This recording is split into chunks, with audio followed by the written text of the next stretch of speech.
short introduction about him. Okay, so 亨泰老师, we all call him 亨泰老师 because he also graduated from this university. Well, during that time, this is now quite called NTNU. During that time, actually, it's called Taiwan Provincial Teachers College, 省立台湾师范学院. So he actually went through 4.6事件 event, April 6th. Alright, you can Google it if you don't know about it. That happened in NTNU and also the start of White Terror in Taiwan. And he was a seminal poet representing the generation of trans-language 哈古世代 or 跨古世代 in Taiwan's literary history. Born during the Japanese colonial period, he was educated in Taiwanese through high school, and his first collection of poetry was written in Japanese.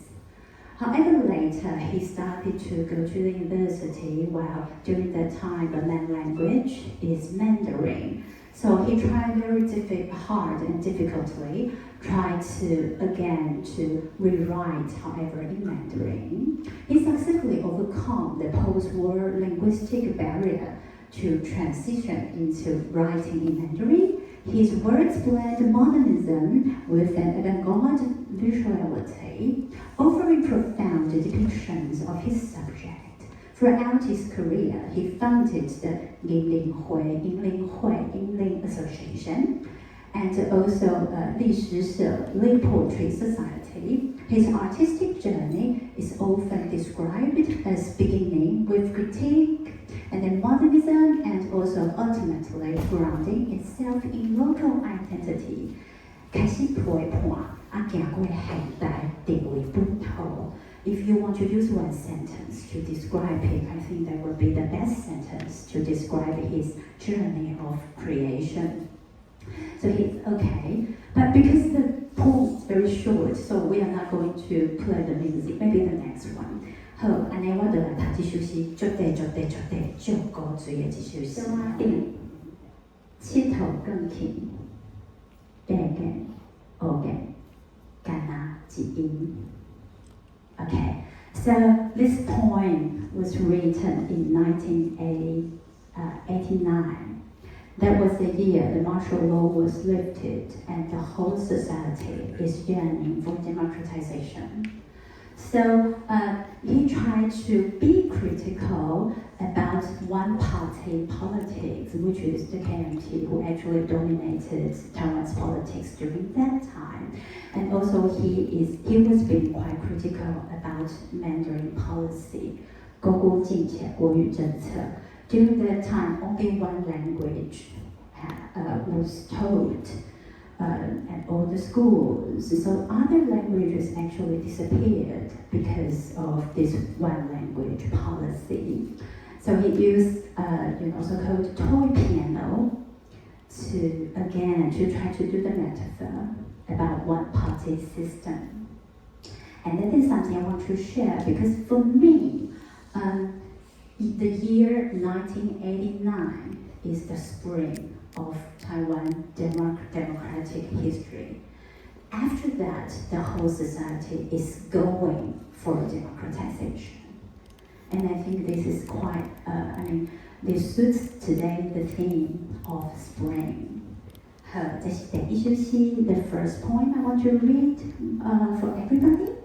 Okay, the second poem was written by Ghesquière, and I'm going to read the poem, and again I'm going to play the piano, the invisible piano, while I'm reading it, and I hope you will love this poem because Professor Ghesquière, he actually wrote this poem in a sleepless night.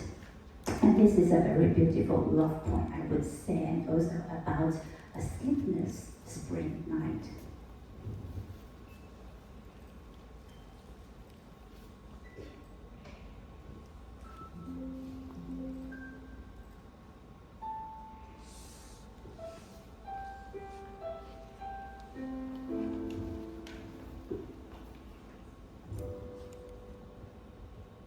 世界恬静落来时，就是思念出声的时。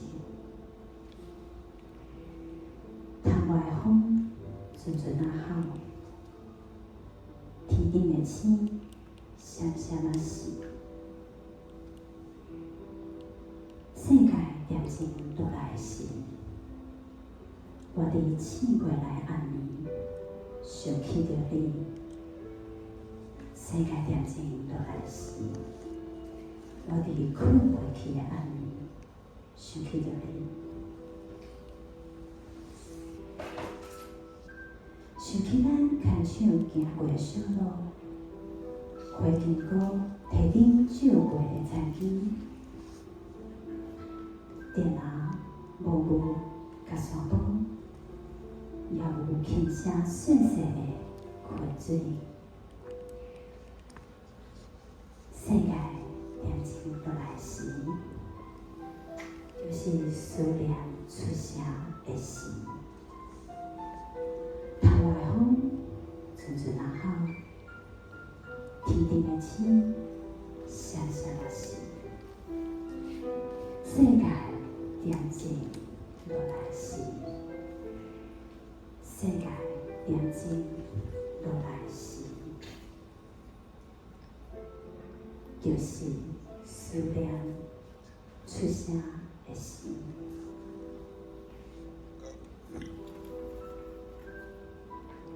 Okay, I hope you will all love this poem.